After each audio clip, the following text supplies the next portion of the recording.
We begin with a trial that's been 2 years in the making. Former Fort Worth police officer Aaron Dean and his attorneys were back in court today so that the judge could rule on some pretrial motions. Dean is accused of killing Atatiana Jefferson inside her own home. Ariel Placencia breaks down what happened inside the courtroom today, including one request that could change the trial significantly. A judge listened to pretrial motions in the Aaron Dean case for about 2 hours on Monday, while the former Fort Worth police officer sat silently at the defense table. Now, Dean is charged with murder in Atatiana Jefferson's death, which was more than 2 years ago. This is him walking out of the courtroom on Monday.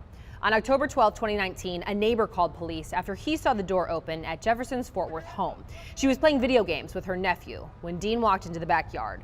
The former police officer shot her through the window of her home. Jefferson died at the scene.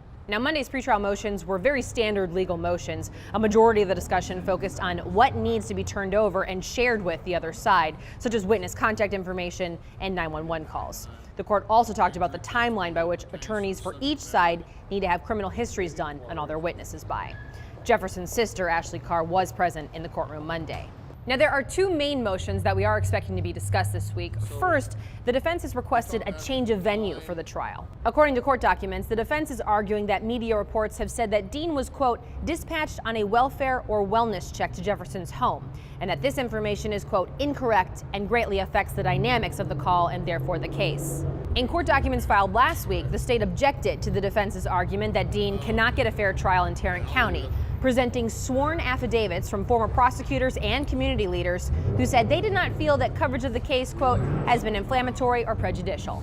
The second motion is a delay in the trial. The defense has two out-of-town expert witnesses who reportedly have scheduling conflicts. For right now, the trial is scheduled for January 10th, but we'll keep you posted. In Fort Worth, I'm Ariel Placencia.